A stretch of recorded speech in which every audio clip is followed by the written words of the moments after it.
वो चौधरी परिवार रोज रात की तरह खाने की टेबल पर एकत्रित हो जाते हैं। अरे अंजलि बहू, ये देव नहीं आया क्या अब तक दफ्तर से? पता नहीं माँ जी, बारिश आ रही है ना, शायद इसीलिए लेट हो गया होगा। कितनी बार कहा है, ये रात के खाने के समय पर सभी घर वालों को इकट्ठा होना चाहिए। जिस घर में ऐसा नहीं होता वहाँ रिश्तों का तराजू बिगड़ जाता है। और प्लीज पापा, अब आप अपने ज्ञान की मोती बटोरना शुरू मत करिए। कॉलेज में पूरा दिन प्रोफेसर्स और घर में आओ तो आप। तभी वहाँ पर देव अपने हाथ में एक मिठाई का बॉक्स लेकर चेहरे पर खुशी की चमक लिए आता है। हेलो एवरीवन, आज मैं आप सबके लिए एक बहुत बड़ी खुशखबर लाया हूँ। सभी देव को देखकर चकित रह जाते हैं। अरे छोटा भांजे, ये तो ब्रिजवासी की स्वीट है ना? वाह वाह वाह वाह। तो बाद में खुश खबर सबको टेल कर, अभी मुझे ये एक मिठाई का टुकड़ा ईट करने दे। अरे मामा जी, आप ही क्यों, सबका मुंह मीठा होगा आज। अरे देव बेटा, लेकिन खुश खबर क्या है? मेरा प्रमोशन हो गया है। ये खबर सुनकर सभी बहुत खुश हो जाते हैं, सिवाय मालिनी के। देव सभी को मिठाइयाँ बांटता है और मालिनी सड़ी हुई शक्ल बनाए जलन के मारे तिल मिलाती है। आज तो हम बिना नाप तोल के देसी घी का हलवा बनाएंगे और भगवान को भोग चढ़ाएंगे। अरे हमारे छोटे पोते का प्रमोशन जो हो गया है। ये सही है दादी साहब का, मतलब हम जरा सा घी ज्यादा क्या डाल लें, आप और माँ जी तो तानों की लंबी लिस्ट बना देते हो। अरे मालिनी बहू, खुशियों के मौके पर यह सब चलता है।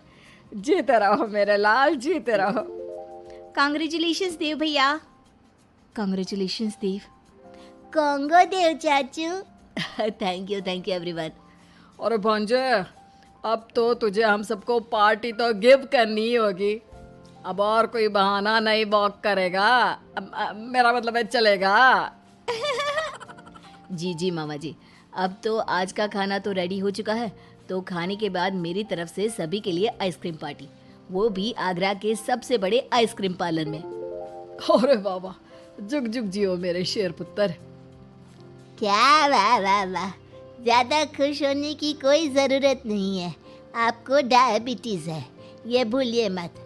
आपको तो सिर्फ आइसक्रीम का एक ही निवाला मिलेगा। हाँ। अरे क्या तुम भी भानुमती। दादी बाऊजी, आप दोनों की ये छोटी मोटी स्वीट नोक झोंक ना कभी कभी बहुत क्यूट लगती है। नजर ना लगे आप दोनों को। थु थु थु थु। देव चाचू, मुझे ना बटर स्कॉच और वनीला फ्लेवर वाली आइसक्रीम खानी है। सभी एक साथ खाना खाते हैं और खाने के बाद देव सभी के लिए आइसक्रीम लाता है। अगली सुबह देव और अंजलि अपने कमरे के लिए एक स्टाइलिश और महंगा टीवी लाते हैं, जिसे देखकर सभी चकित हो जाते हैं। Wow, such a decent and classy TV. Dev भैया, ये नया मॉडल है ना? हाँ निर्मिति, मार्केट में हाल ही में लॉन्च हुआ है। ये बहुत ही बढ़िया क्वालिटी वाला टीवी सेट है। वो हमारे कमरे का जो टीवी है ना, उसपे जो कलर इफेक्ट्स हैं वो काफ़ी बाबा आदम ज़माने टाइप्स की हैं, और इस टीवी से हम हमारा फ़ोन भी कनेक्ट कर सकते हैं। बहुत अमेजिंग है ये। मालिनी को बहुत जलन होती है और वो फिर से अपनी बुरी शक्लें बनाने लगती है गुस्से से। चलो, बहुत अच्छा किया तुम लोगों ने। रुको, अभी तिलक लाते हैं। रुक्मिणी टीवी सेट पर स्वस्तिक बनाती है और उसकी आरती उतारती है। माँ, अब टीवी की भी कोई पूजा करता है क्या? कम ऑन, हम 21st सेंचुरी में रह रहे हैं। अरे तू चुप कर। जब भी कोई नई चीज घर में आती है तो उसका तिलक और आरती करके स्वागत किया जाता है, समझा? कांग्रेचुलेशंस बेटा। कांग्रेचुलेशंस मेरे भांजे, प्राउड ऑफ यू। ये टीवी तो बहुत महंगा है और तुमने बाय भी कर लिया। Great great. कांग्रेट्स देवर देवरानी। बधाई हो छोटे। ऐसे ही प्रमोशन होने के बाद देव और अंजलि का स्टैंडर्ड ऑफ लिविंग ऊंचे दर्जे का हो जाता है। वो लोग टीवी के साथ साथ अगले दिन अपने कमरे के लिए नया एसी भी खरीदते हैं और अपने कमरे में एक मिनी फ्रिज और नया फर्नीचर भी लाते हैं। इन सब से मालिनी को हद से ज्यादा ईर्ष्या होती है और वो अपने पति रौनक से अकेले में लड़ती है। अरे कुछ तो शर्म करो, तुम तो बड़े भाई हो उसके, और वो तुम्हारा छोटा भाई होकर भी तुमसे आगे निकला जा रहा है। और तुम बर्फ की तरह एक ही मंजिल पर जमे हुए हो। देखा ना कैसे 1-2 दिन में ही उनके रहने सहने और ओढ़ने का तौर तरीका हाई क्लास हो गया। आज तो उस कलमुही अंजलि ने अपने लिए ऑनलाइन साड़ियाँ भी मंगवाई हैं, वो भी डिजाइनर। ओफो मालिनी, तुम भी ना अपना ही राग आलापती रहती हो।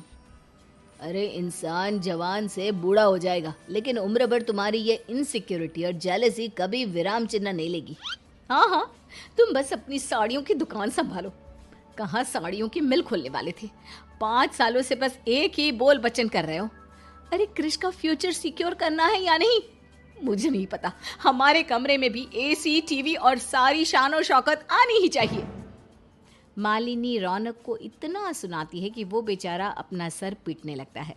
दोपहर में आंगन में कपड़े सुखाते समय मालिनी सोचती है, देखो तो देवरानी मैडम के तेवर, नई चप्पल, नए कपड़े, इतना शाइनिंग मार रही है जैसे ऐश्वर्या राय हो।